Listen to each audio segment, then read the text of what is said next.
écoutez, on en est en phase, on va dire, d'achèvement, voire de parachèvement. On arrive sur la fin des travaux de chaussée, sur la fin des travaux d'équipement, de mise en œuvre des glissières, des portiques de signalisation, la fin aussi des travaux d'aménagement des gares de péage, pour mettre en place le nouveau système, le futur système de péage, et en cours en matière d'aménagement paysager.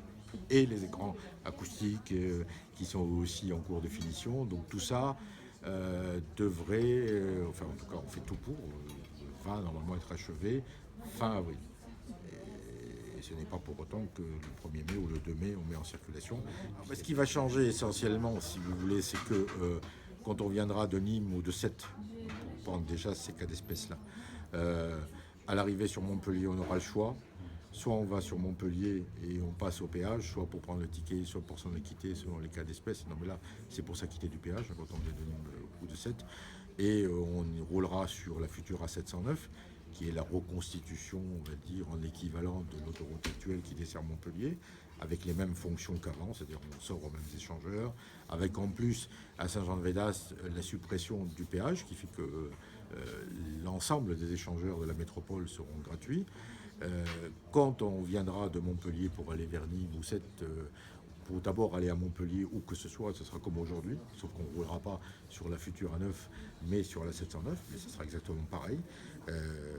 Et quand depuis Montpellier, on voudra aller vers Nîmes ou Sète ou au-delà, eh bien, on roulera sur la 709 pour aller jusqu'aux futures barrières de péage. Et à partir de là, on retrouvera ce qui existait avant.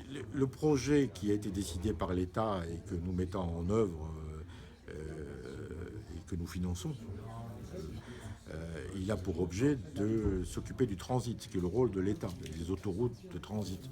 Donc on va capter tout le trafic de transit. Je vous dis, en moyenne annuelle, ça fait 50% du trafic, dont la majorité des poids lourds qui ne font que traverser Montpellier. Les problématiques et les sujets de congestion à l'heure de pointe du matin, pour prendre cet exemple, aux sorties de Montpellier, elles ne seront pas traitées par ce projet.